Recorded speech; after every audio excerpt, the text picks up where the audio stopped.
اب یہ نوٹ کر لیجئے، ہدایت و ضلالت اس دنیا میں جو مختلف حالتیں انسان پر طاری ہوتی ہیں، یا نعمتوں کی بارش ہو رہی ہے، یا تنگی ہے، فقر ہے، احتیاج ہے، دنیاوی حیثیت ہے، وجاہت ہے، یا دنیا میں گمنامی ہے، کسنوی پرست کے بھیا کس تھی، کوئی آپ کا حال ہی نہیں پوچھ رہا کہ تم ہو کون، تمہارے منہ میں کتنے دانت ہیں، یا یہ کہ دنیا میں اقتدار کی کسی مسند پر انسان بیٹھا ہے، یا یہ کہ کوئی اس کے ہاتھ میں اختیار نہیں۔ یہ تمام جو حالات انسان پر طاری ہوتے ہیں، ان کے جواب میں جو طرز عمل فکری اعتبار سے اور عملاً انسان اختیار کرتا ہے، اس کے 4 درجے ہیں۔ پہلا درجہ ہے انتہائی گمراہی، ضل ضلالا بعیدا۔ وہ کیا ہے؟ اگر عزت ہوئی، نعمتیں ملی، فلاں دیوی یا دیوتا کی نگاہ کرم ہے، اس کی کرپا سے یہ ہو گیا، اور اگر کوئی تکلیف آ گئی، مصیبت آ گئی، معلوم ہوتا ہے کہ فلاں دیوی یا دیوتا ہم سے ناراض ہو گیا، یہ کالی دیوی کی طرف سے کوئی مصیبت آ گئی ہے، یا یہ کہ یہ لکشمی دیوی کی نگاہ کرم ہے کہ ہمیں دولت مل گئی ہے۔ یہ تو ہے شرک۔ شرک ہونے کے اعتبار سے یہ ہے ضل ضلالا بعیدا، انتہائی پستی۔ اس پستی سے اوپر آئیں گے تو توحید کی پہلی منزل ہے۔ عزت دی اللہ نے دی، اگر کوئی تنگی آ گئی، فقر، تکلیف، کوئی ذلت، رسوائی، یہ بھی اللہ کی طرف سے۔ ایک اعتبار سے تو انسان ہدایت پر آ گیا، بڑی گہرائی تھی اس گندگی کی اور اس خباثت کی جو شرک جس کا نام ہے، اس سے انسان نکل آیا، نجاست سے۔ توحید تو ہے، لیکن ابھی اس میں اس کی گمراہی کا ایک ایلیمنٹ شامل ہے، اور یہ گمراہی سے جب تک آگے نہیں آئے گا، اوپر نہیں ابھرے گا، اس کا طرز عمل کیا ہوگا کہ ذرا کچھ مل گیا، عزت مل گئی، پھولے نہیں سما رہے، اب زمین پر قدم نہیں ٹک رہے، گردن اکڑ رہی، کہیں محرومی ہو گئی، کوئی تکلیف آ گئی، کوئی مشقت، فقر آ گیا، اب بجھ کر رہ گئے۔ ان دونوں کیفیات میں انسان کا پینڈولم جو ہے وہ ایکسٹریم کو جائے گا۔ یہ کب ہوگا؟ جبکہ انسان یہ سمجھتا ہے کہ اس دنیا میں جو دولت مل گئی یا عزت مل گئی تو یہ گویا کہ بڑی کوئی قابل فخر شے ہے، اور اگر یہاں پر کوئی تکلیف آ گئی، کوئی مصیبت آ گئی، فقر و فاقہ آ گیا تو یہ گویا کہ بہت ہی اہانت آمیز شے ہے۔ اگر یہ انسان سمجھے گا تو طرز عمل وہ نکلے گا نتیجے کے طور پر جو میں بیان کر چکا ہوں، یہ گمراہی ہے۔ اس گمراہی سے نکلیں گے تو آپ کس مقام پر آئے؟ دوسری منزل ہدایت کی کیا ہے؟ نہ یہ عزت ہے نہ یہ ذلت ہے، دونوں حیثیتیں برابر ہیں کہ یہ امتحان ہے۔ اسی لیے ان دونوں آیتوں میں ایک لفظ قدر مشترک ہے، اذا مبتلاہ فاما الانسان اذا مبتلاہ ربہ فاکرمہ ونعمہ۔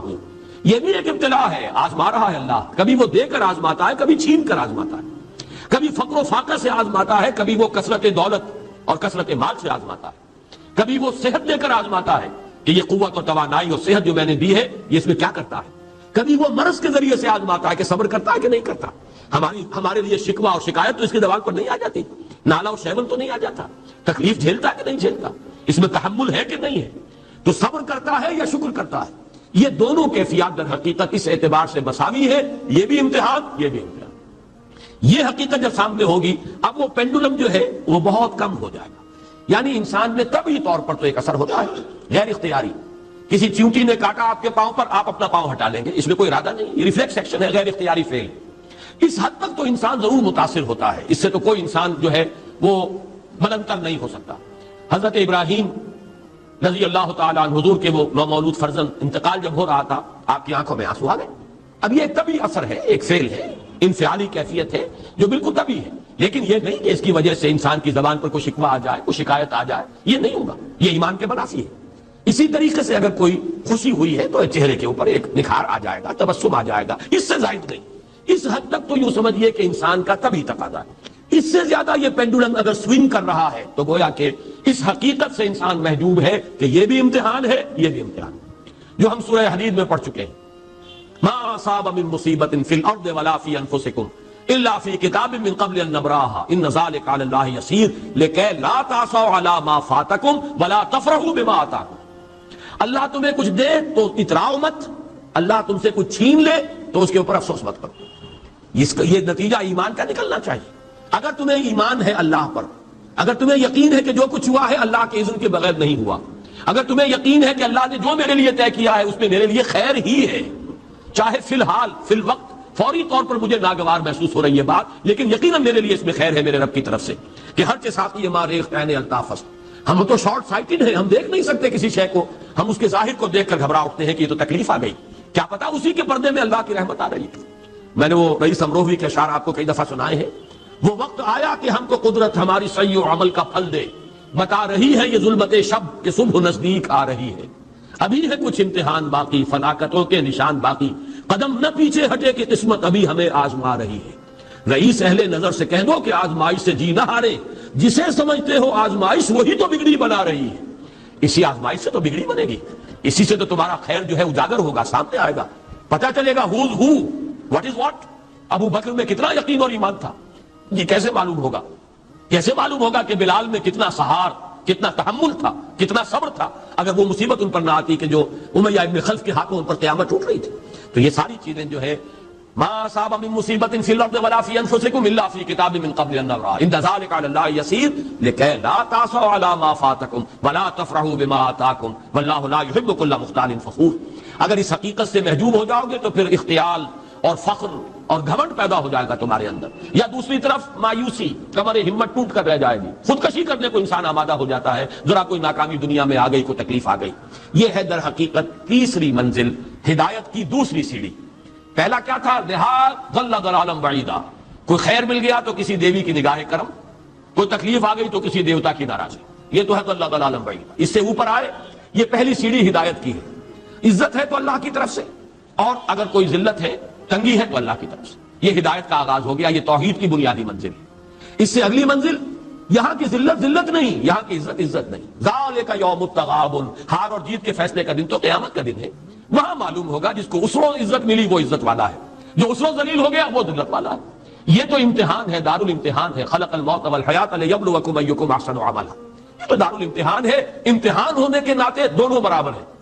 اس سے اوپر ہے ایک چوتھی منزل، ہدایت کی تیسری منزل۔ وہ کیا ہے؟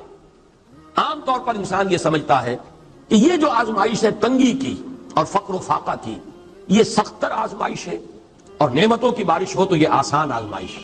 یہ بھی ابھی گمراہی کا ایک پرت جو ہے اس کی باقی ہے۔ ابھی ہدایت کا جو کامل جو ہوگا انکشاف، وہ کب ہوگا؟ جب انسان اس حقیقت کو جان لے کہ جہاں وسعت ہو، جہاں کثرت ہو، وہ زیادہ بڑا امتحان ہے، سخت امتحان ہے، بجائے اس کے کہ اگر قلت ہے، کمی ہے، یہ کم تر امتحان ہے، یہ کم بھاری امتحان ہے۔ کیوں؟ کہ اگر آپ کے پاس کثرت ہے، آپ کے اندر غفلت پیدا ہو جائے گی، کثرت کا لازمی نتیجہ غفلت ہے۔ اور اگر قلت ہے، بمشکل گزارا ہو رہا ہے، تو اللہ یاد رہے گا، راتوں کو گڑ گڑائیں گے۔ آسائش میں اللہ کو بھول جانا زیادہ ممکن ہے، بلکہ متوقع ہے، اور تکلیف میں اللہ کا یاد آنا زیادہ متوقع ہے۔ اس میں انسان فریاد کرتا ہے، اللہ سے دعا کرتا ہے، تو کون سی چیز نتیجے کے اعتبار سے بہتر ہوئی؟ معلوم ہوا یہ امتحان جسے آپ ہلکا سمجھ رہے ہیں یہ سخت تر ہے۔ اگر اصل کامیابی قیامت کی اور آخرت کی ہے تو یہ امتحان زیادہ سخت ہے بنسبت اس امتحان کی، اگرچہ اس امتحان کی بھی ایک آخری شکل ہے جس کے بارے میں حضور نے فرمایا کاد الفقر ان یکون کفرا۔ لیکن عام حالات میں یہ سمجھ لینا چاہیے کہ یہ بھی امتحان، یہ بھی امتحان۔ لیکن اگر تنگی ہے، اس کے لیے بھی حدیث بڑی پیاری ہے، حضور نے فرمایا ما قل و کفا خیر مما کثر و الہا۔ اگر کم ہو لیکن کفایت کر جائے، ضرورت پوری ہو گئی، پیٹ کو جتنا درکار تھا جسم اور جان کا رشتہ برقرار رکھنے کے لیے اتنا مل گیا، نہیں کوئی کئی کورسز کے ڈنر کھائے ہیں، نہیں کوئی اس کے اندر جو ہے لذت ہے، لیکن یہ کہ بنیادی ضرورت پوری ہو گئی، کسی کے سامنے ہاتھ نہیں پھیلانا پڑا، کسی کے سامنے عزت نفس کو ہتھیلی پر رکھ کر پیش نہیں کرنا پڑا۔ ما قل و کفا، جو کم ہے لیکن کافی ہے، خیر وہ کہیں بہتر ہے اس سے مما کثر و الہا، جو ہو تو بہت لیکن اس سے غفلت طاری ہوتا۔ الہاکم التکاثر، یہ تکاثر تو انسان کو غفلت کے اندر مبتلا کر دینے والی شے ہے۔ یہ ہے اصل میں کہ جس کے لیے تاریخی اعتبار سے نوٹ کر لیجئے واقعہ امام احمد ابن حنبل رحمہ اللہ، ان کی تاریخ کا، ان کی زندگی کا یہ واقعہ بہت ہی سبق آموز ہے۔ خلق قرآن کے مسئلے پر جب خلافت بنی عباس کے دوران ان پر تشدد ہو رہا تھا، مارا جا رہا تھا، جیل میں تعذیب، پرسیکیوشن، وہ مار ماری جا رہی تھی جس کے بارے میں آتا ہے کہ اگر ہاتھی کو بھی وہ مار ماری جاتی تو وہ بھی بلبلا اٹھتا۔ اس وقت کبھی ان کی آنکھوں میں آنسو نہیں آئے، ایک صبر اور ثبات اور استقلال کا پہاڑ کھڑا جھیل رہا۔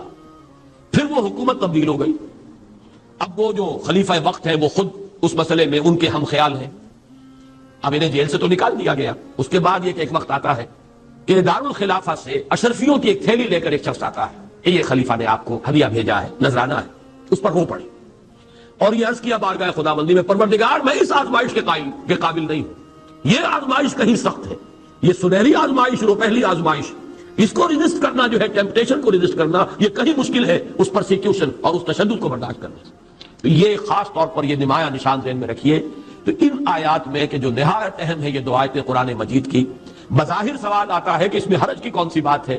اللہ تعالیٰ معز ہے، اللہ تعالیٰ مذل ہے. تعز من تشاء وتذل من تشاء بیدک الخیر، یہ سورہ آل عمران میں آیت آئی کہ نہیں آئی؟ لیکن یہ کہ اصل میں یہ 4 درجے ذہن میں رہنے چاہیے. اگر آسانی ہو، عزت ہو، دولت ہو، فراوانی ہو تو کسی دیوی کی نگاہ کرم یا دیوتا کا کرم. تکلیف ہو، مصیبت ہو تو کسی دیوی یا دیوتا کا اظہار غضب، ناراضگی کا مظہر. اس سے اوپر آئے جو عزت دی ہے اللہ نے دی ہے، مجھے اللہ نے باعزت کر دیا دنیا میں، اور یہ ذلت اللہ نے مجھے ذلیل کر دیا، اس کے اعتبار سے یہ ہدایت ہے. توحید تو آ گئی، لیکن ابھی گمراہی کا ایک ایلیمنٹ شامل ہے. وہ گمراہی کیا ہے کہ نہ یہاں کی عزت ہے، نہ یہاں کی ذلت ہے.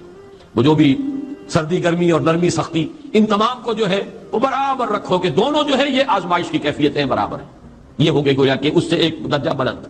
ابھی اگر ذہن میں آپ کے یہ ہے کہ یہ فراوانی اور دنیا میں نعمتوں کی بارش اگر ہو رہی ہو تو اس کو سمجھنا کہ یہ ہلکی آزمائش ہے، اور اگر فقر و فاقہ ہو، تنگی ہو، گمنامی ہو، اور دنیا کے میں کوئی حیثیت اور اہمیت حاصل نہ ہو تو یہ گویا کہ زیادہ سخت امتحان ہے. تو ابھی گویا کہ گمراہی کا ایک ایلیمنٹ موجود ہے.